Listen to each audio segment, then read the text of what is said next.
Hello to everyone. This is Mrs. Venti. This is a grade 9 video and we are going to start the beginning of term 1 looking at whole numbers. Well, actually, what we're going to do is we're going to look at the properties of all different kinds of numbers. So I just want to go over the theory again so that you understand it before you can actually answer the questions on what property applies to which number. On the left hand side of the screen, I've written down all of these symbols. We've got an N, then an N with a 0, a Z or a Z, a Q with an apostrophe, and an R. Each one of these letters stand for something very specific. The first one is for natural numbers. Natural numbers are the numbers you learn when you were in preschool, and that is when you count on your fingers starting with 1.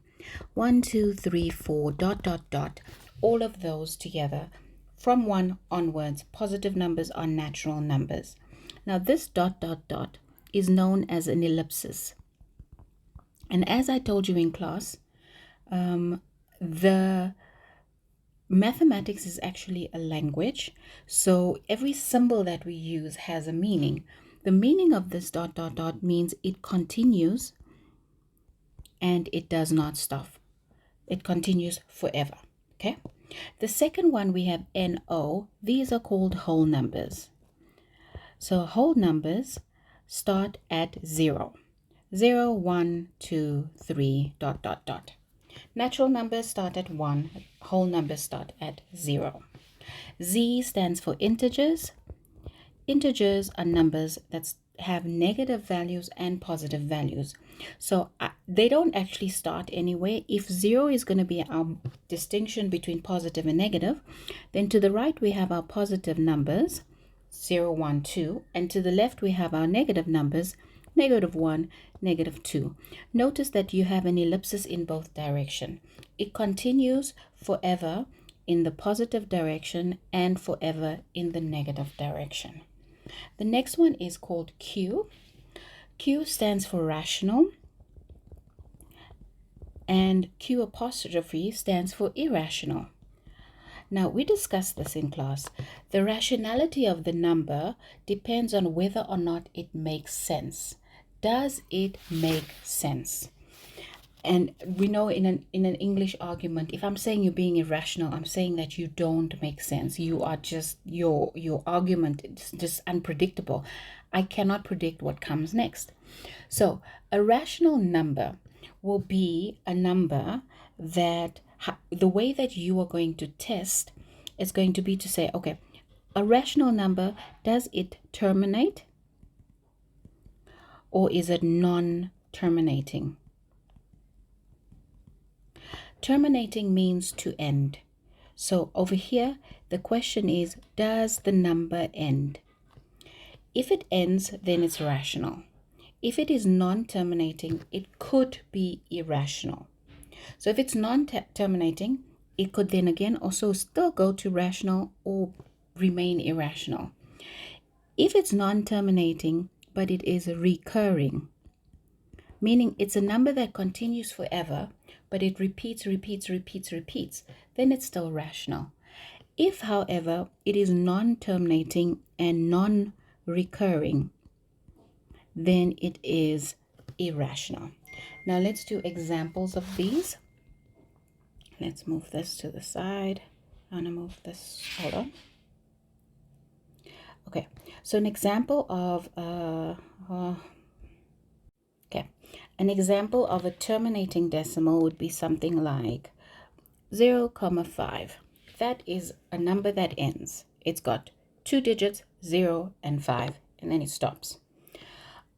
A recurring rational number could be something like 0,33333 dot, dot, dot. That one has 3's that go on for forever. Now, I know this is rational because if I ask you what's the next number, you are going to tell me the next number is 3. You can predict. Another one would be maybe something like 0,123,123,123. So dot, dot, dot continues eternally, right?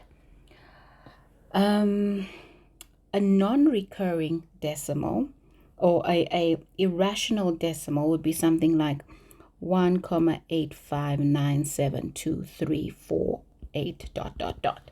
If I ask you what's the next number, you don't know because it's irrational, it's unpredictable, it's hard to know. That's why it's irrational. Pi is a very famous number in mathematics. It is an irrational number. All fractions, 1 over 2 or 7 over 11, are rational numbers. Non-perfect square roots are irrational. So if something is a square root or a cube root that is not perfect, it is considered to be irrational. So if I say the square root of 7, 7 is not a perfect square. That one we're going to call irrational, but the square root of 9 is rational. So non-perfect squares, square root of non-perfect square roots, and cube roots of non-perfect cubes are considered irrational. The last one that I want you to know about is called real. This R stands for real numbers. Real numbers represent all of these. These are all real numbers. All of them are real. And then the opposite of real, or the outside of real, over there, numbers that are not real, are known as imaginary. So these are the different options that we have when it comes to classifying numbers as to whether or not they are rational or irrational, integers, natural, whole, or the other thing I want you to know is that these three all interlock. So a number can be an integer, a whole number, and a natural number at the same time. Rational and irrational, it can only be one of the two. It can't be both. And then no matter what it is, it'll either be real or imaginary. I hope that made sense. In our next video, we are going to look at example 1 and how to answer those questions. So see you in a minute. Come back for the next one. Don't forget to like and subscribe so you get notifications when the new videos come up, okay? All right, bye.